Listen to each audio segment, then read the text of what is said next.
everybody, it's another Friday with Father Scott, so welcome and have a wonderful day today. I'm going to begin with the scripture for the second Sunday in Ordinary Time.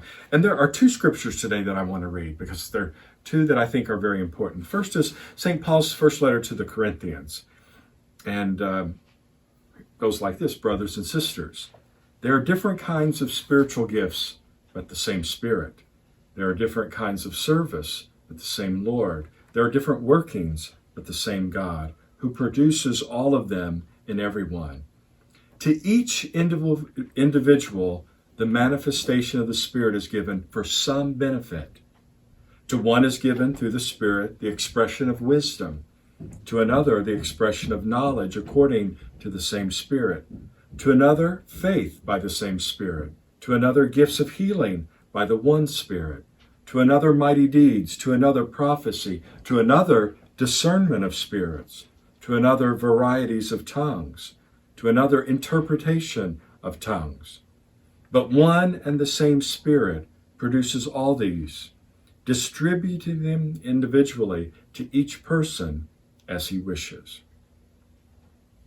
I think that's just a beautiful and powerful, that's our second reading for this coming Sunday, that God has given you a gift to use for the kingdom. And so maybe just to reflect on and maybe to ask the Lord in prayer, what gift has he given to you to build up the kingdom here on earth? To the gospel, though, because it's a wonderful gospel, it's the wedding at Cana. There was a wedding at Cana in Galilee, and the mother of Jesus was there. Jesus and his disciples were also invited to the wedding. When the wine ran short, the mother of Jesus said to him, "They have no wine." And Jesus said to her, "Woman, how does your concern affect me? My hour has not yet come." His mother said to the servers, "Do whatever he tells you." Now there were 6 stone water jars there for Jewish ceremonial washings, each holding 20 to 30 gallons. Jesus told them, "Fill the jars with water." So they filled them to the brim. Then he told them, "Draw some out now and take it to the head waiter." So they took it. And when the head waiter tasted the water that had become wine, without knowing where it came from, although the servers who had drawn the water knew, the head waiter called the bridegroom and said to him, "Everyone serves good wine first, and then when people have drunk freely, an inferior one. But you have kept the good wine until now." Jesus did this at the beginning as the beginning of his signs at Cana in Galilee, and so revealed his glory, and his disciples began to believe in him. I think St. John's telling of that beautiful miracle at Cana in Galilee is a beautiful story, one, but it's powerful.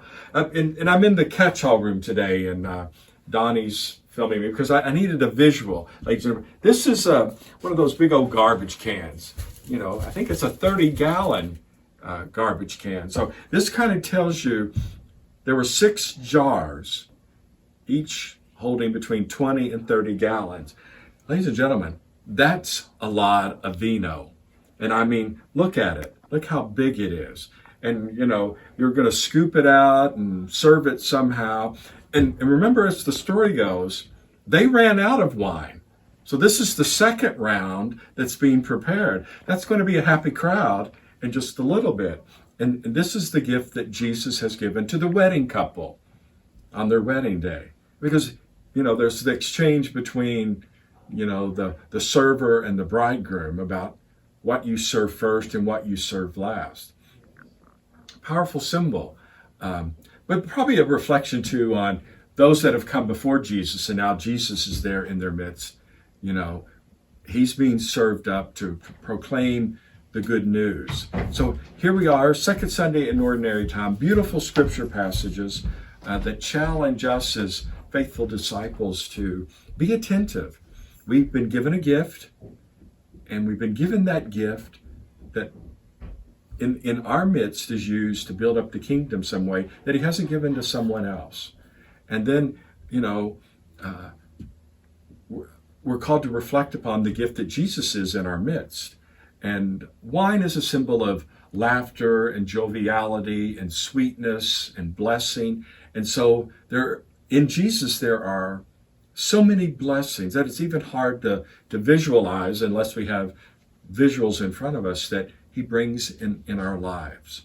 So his mother says, not only to the head waiter, but to us today, do whatever he tells you. And I think that sets the course for a new year. So may it be filled with blessings as you continue to go forth.